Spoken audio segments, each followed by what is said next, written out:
शुभाकारं भुजगशयनं पद्मनाभं सुरेशं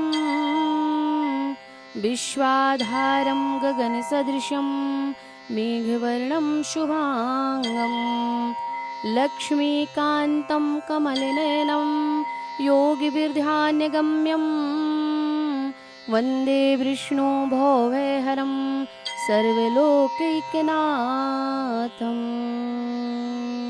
श्री सत्यनारायण भगवान की जय। श्री सत्यनारायण व्रत कथा पहला अध्याय। एक समय नैमिषारण्य तीर्थ में शौनक आदि 88,000 ऋषियों ने श्री सूत जी से पूछा, हे प्रभु, इस कलयुग में वेद विद्या रहित मनुष्यों को प्रभु भक्ति किस प्रकार मिलेगी तथा उनका उद्धार कैसे होगा? इसीलिए हे मुनि श्रेष्ठ, कोई ऐसा तप कहिए जिससे थोड़े समय में पुण्य प्राप्त होवे तथा मनवांछित फल मिले। वह कथा सुनने की हमारी बड़ी इच्छा है। सर्वशास्त्र ज्ञाता श्री सूत जी बोले, हे वैष्णवों में पूज्य, आप सबने प्राणियों के हित की बात पूछी है। अब मैं उस श्रेष्ठ व्रत को आप लोगों से कहूँगा जिस व्रत को नारद जी ने लक्ष्मी नारायण से पूछा था और लक्ष्मीपति ने मुनि श्रेष्ठ नारद से कहा था। सो ध्यान से सुनो। एक समय योगी राज नारद जी दूसरों के हित की इच्छा से अनेक लोकों में घूमते हुए मृत्यु लोक में आ पहुँचे।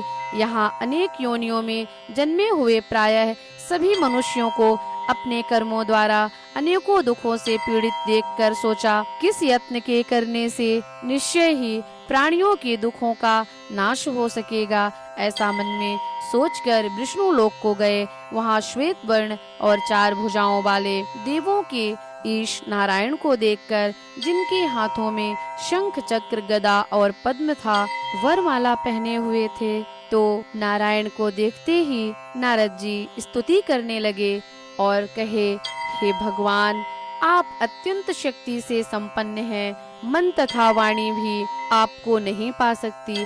आपका आदि मध्य अंत कुछ भी नहीं है। निर्गुण स्वरूप सृष्टि के आदिभूत व भक्तों के दुखों को नष्ट करने वाले हो। आपको मेरा नमस्कार है। नारद जी से इस प्रकार की स्तुति सुनकर विष्णु भगवान बोले, हे मुनि श्रेष्ठ, आपके मन में क्या है? आपका किस काम के लिए आगमन हुआ है? निसंकोच कहो। तब नारद मुनि बोले, मृत्यु लोक में सब मनुष्य जो अनेक योनियों में पैदा हुए हैं, अपने अपने कर्मों के द्वारा अनेक प्रकार के दुखों से दुखी हो रहे हैं। हे नाथ, मुझ पर दया रखते हो तो बताओ कि उन मनुष्यों के सब दुख थोड़े से ही प्रयत्न से कैसे दूर हो सकते हैं? श्री भगवान जी बोले, हे नारद, मनुष्यों की भलाई के लिए तुमने बहुत ही अच्छी बात पूछी है। जिस काम के करने से मनुष्य मोह से छूट जाता है, वह मैं कहता हूँ, सुनो। बहुत पुण्य देने वाला स्वर्ग तथा मृत्यु लोक दोनों में दुर्लभ एक उत्तम व्रत है। आज मैं प्रेमवश होकर तुमसे कहता हूँ। सत्यनारायण का यह व्रत अच्छी तरह विधि पूर्वक करके मनुष्य आयु पर्यंत यहाँ सुख भोग कर मरने पर मोक्ष को प्राप्त होता है। श्री भगवान के वचन सुनकर नारद जी बोले, उस व्रत का फल क्या है? क्या विधान है? और किसने यह व्रत को किया है? और किस दिन यह व्रत करना चाहिए? विस्तार से कहें भगवान। तब भगवान बोले, दुख शोक आदि को दूर करने वाला, धन धान्य को बढ़ाने वाला, सौभाग्य तथा संतान को देने वाला यह व्रत सब स्थानों पर विजयी कराने वाला है। भक्ति और श्रद्धा के साथ किसी भी दिन मनुष्य श्री सत्यनारायण की शाम के समय ब्राह्मणों और बंधुओं के साथ धर्म पारायण होकर पूजा करें।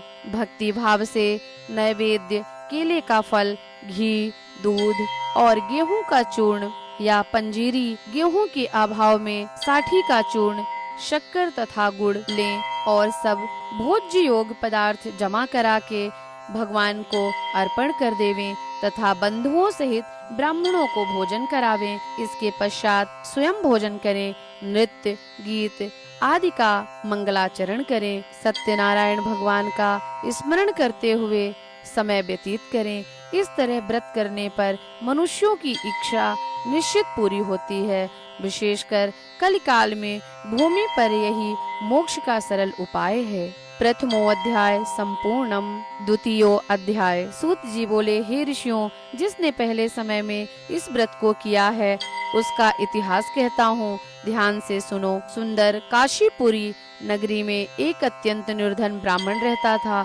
वह भूख और प्यास से बेचैन हुआ था, नित्य पृथ्वी पर घूमता था। ब्राह्मणों से प्रेम करने वाले भगवान ने ब्राह्मण को दुखी देखकर बूढ़े ब्राह्मण का रूप धरकर उसके पास जाकर आदर के साथ पूछे, हे विप्र, नित्य दुखी हुआ पृथ्वी पर क्यों घूमता है? हे श्रेष्ठ ब्राह्मण, यह सब मुझसे कहो, मैं सुनना चाहता हूँ। ब्राह्मण बोला, मैं निर्धन ब्राह्मण हूँ, भिक्षा के लिए पृथ्वी पर फिरता हूँ। हे भगवान, यदि आप इसका कोई उपाय जानते हो तो कृपा करके हमसे कहो। वृद्ध ब्राह्मण बोला कि सत्यनारायण भगवान मनवांछित फल देने वाले हैं, इसीलिए हे ब्राह्मण, तू उनका पूजन कर, जिसके करने से मनुष्य सब दुखों से मुक्त होता है। ब्राह्मण को व्रत का सारा विधान बताकर बूढ़े ब्राह्मण का रूप धारण करने वाले सत्यनारायण भगवान अंतर्ध्यान हो गए। जिस व्रत को वृद्ध ब्राह्मण ने बताया है, मैं उसको करूंगा, यह निश्चय करने पर उसे रात में नींद भी नहीं आई। वह सवेरे उठकर सत्यनारायण के व्रत का निश्चय कर भिक्षा के लिए चला। उस दिन उसे भिक्षा में बहुत सा धन मिला, जिससे बंधु बांधवों के साथ उसने सत्यनारायण भगवान का व्रत किया, पूजन किया। इसके करने से वह ब्राह्मण सब दुखों से छूटकर अनेक प्रकार की संपत्तियों से युक्त हुआ। उस समय से वह ब्राह्मण हर मास व्रत करने लगा। इस तरह सत्यनारायण भगवान के व्रत को जो करेगा वह सब पापों से छूटकर मोक्ष को प्राप्त होगा। आगे जो पृथ्वी पर सत्यनारायण का व्रत करेगा वह मनुष्य सब दुखों से छूट जाएगा। इस तरह नारद जी ने नारायण का कहा हुआ यह व्रत मैंने तुमसे कहा। हे विप्रो, मैं अब और क्या कहूँ? ऋषि बोले, हे मुनीश्वर, संसार में इस ब्राह्मण से सुनकर किस किसने इस व्रत को किया, हम वह सब सुनना चाहते हैं। इसके लिए हमारे मन में बड़ी श्रद्धा है। सूत जी बोले, हे मुनियों, जिसने इस व्रत को किया है वह सब सुनो।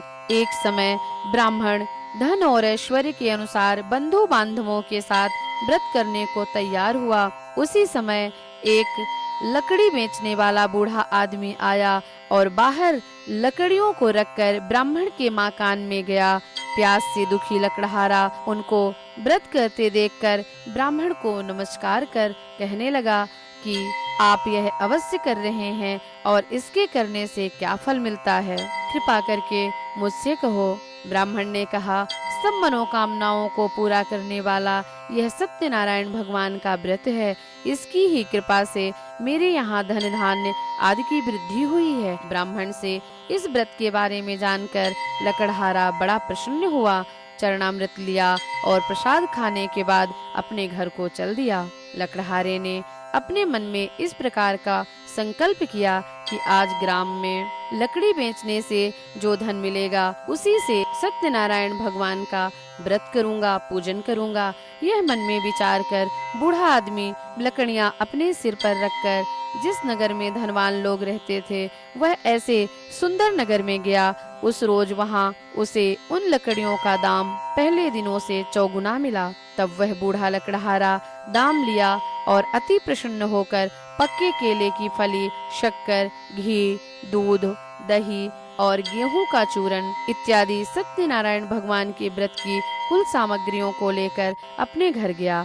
फिर उसने अपने भाइयों को बुलाकर विधि के साथ भगवान जी का पूजन और व्रत किया।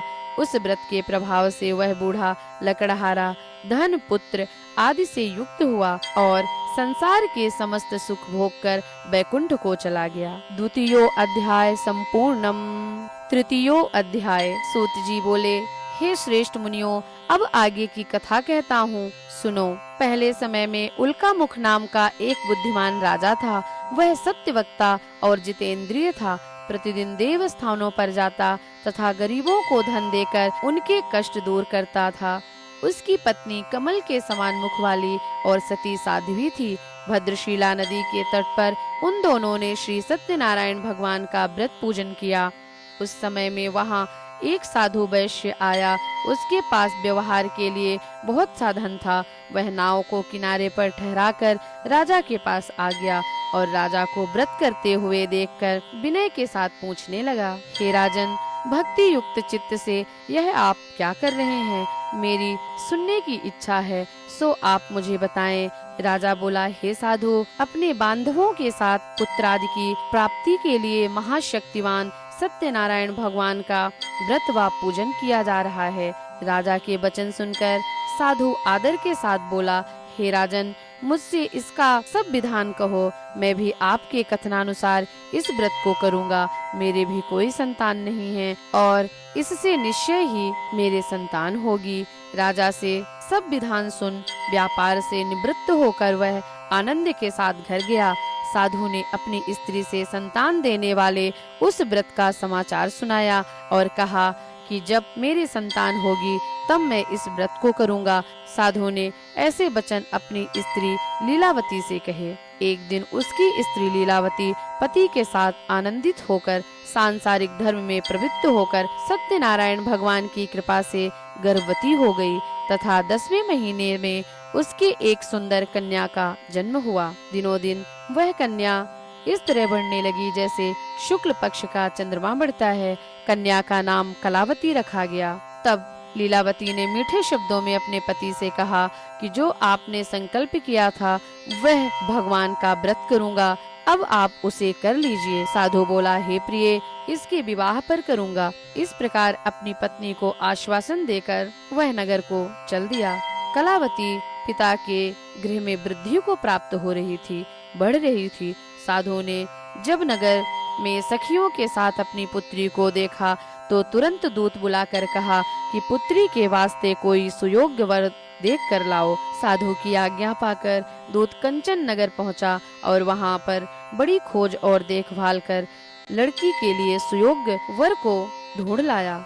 उस सुयोग्य लड़के को देखकर साधु ने अपने बंधु बांधवों सहित प्रसन्न चित्त अपनी पुत्री का विवाह उसके साथ कर दिया। किंतु दुर्भाग्य से विवाह के समय भी उस व्रत को वह करना भूल गया।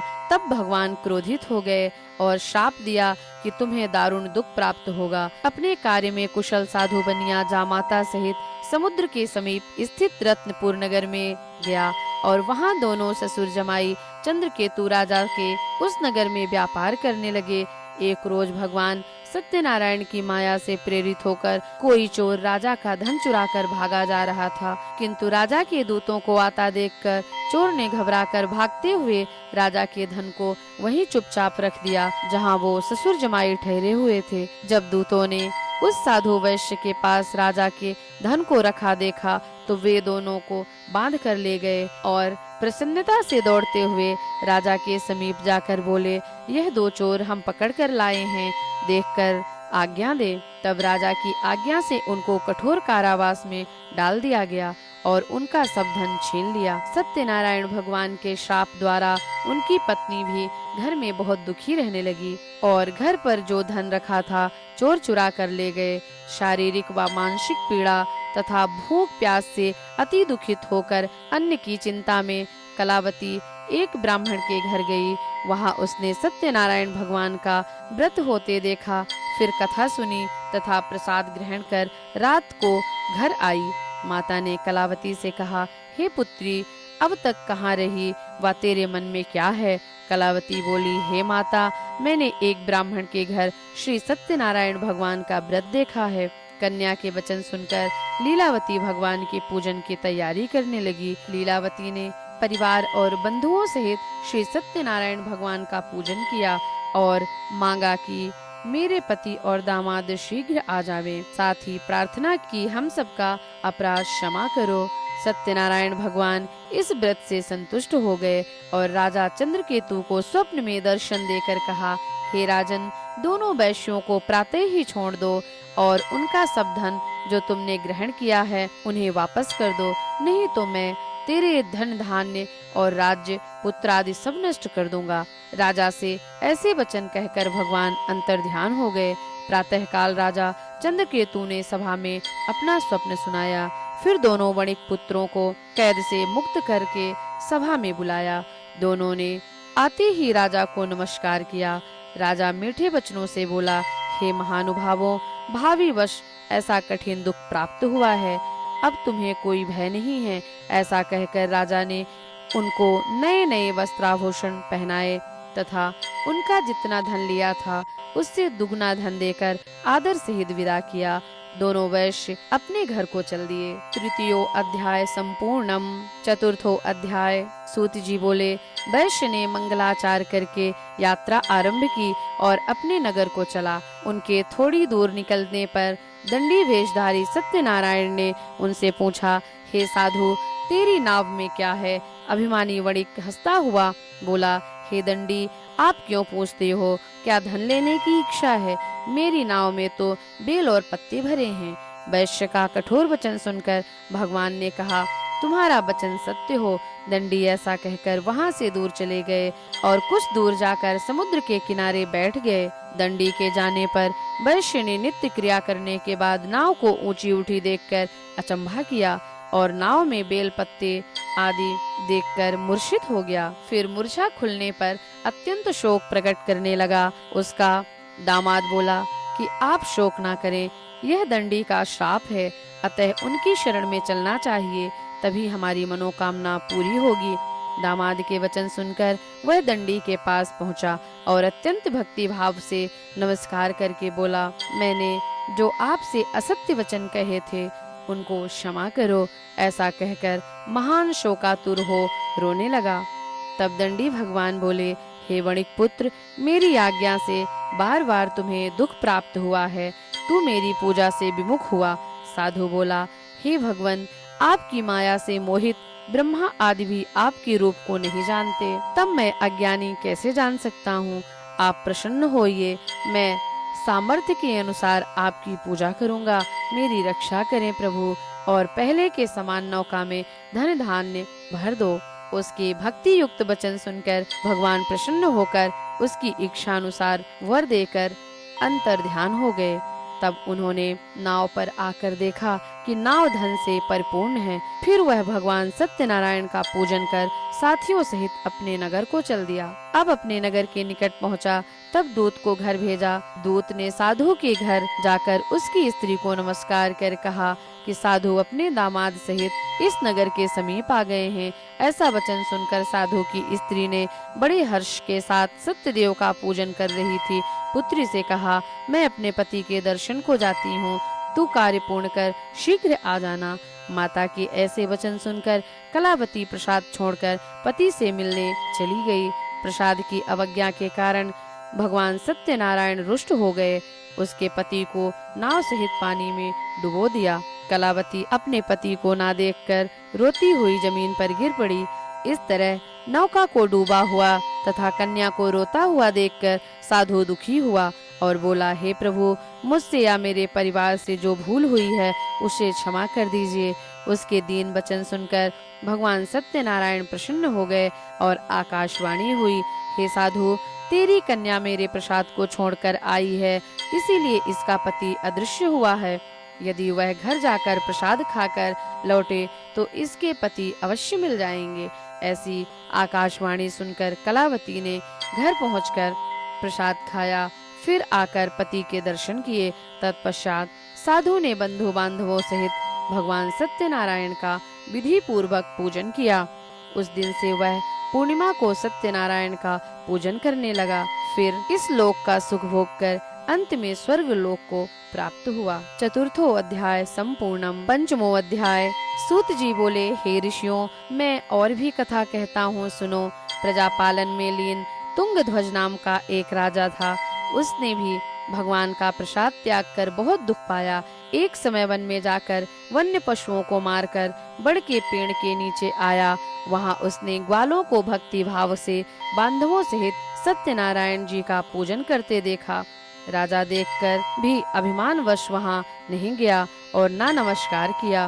तब ग्वालों ने भगवान का प्रसाद उसके सामने रखा तो वह प्रसाद को त्याग कर अपनी सुंदर नगरी को चल दिया। वहीं उसने अपना सब कुछ नष्ट पाया तो वह जान गया कि यह सब भगवान ने किया है। तब वह विश्वास करने लगा और ग्वालों के समीप गया और विधि पूर्वक पूजन कर प्रसाद लिया। तो सत्यनारायण भगवान की कृपा से पहले जैसा था वैसा ही हो गया। फिर दीर्घ काल तक सुख भोग कर मरने पर स्वर्ग लोक को गया। जो मनुष्य इस परम दुर्लभ व्रत को करेगा, भगवान की कृपा से उसे धन धान्य की प्राप्ति होगी। बंदी बंधन से मुक्त होकर निर्भय हो जाता है। संतानहीनों को संतान प्राप्त होती है तथा सब मनोरथ पूर्ण होने पर अंत में वैकुंठ धाम को प्राप्त करते हैं। जिन्होंने पहले इस व्रत को किया, अब उनके दूसरे जन्म की कथा कहता हूँ। वृद्ध शतानंद ब्राह्मण हुआ। ब्राह्मण ने सुदामा का जन्म लेकर मोक्ष को पाया। उल्का मुख नाम का राजा दशरथ होकर वैकुंठ को प्राप्त हुआ। साधु नाम के वैश्य ने मोरद ध्वज बनकर अपने पुत्र को आरे से चीरकर मोक्ष को प्राप्त किया। महाराज तुंगध्वज ने स्वयंभू होकर भगवान में भक्ति युक्त कर्म कर मोक्ष प्राप्त किया। इस तरह सत्यनारायण भगवान की कथा पूर्ण होती है। पंचमो अध्याय। बोलो सत्यनारायण भगवान की जय। ओम हरि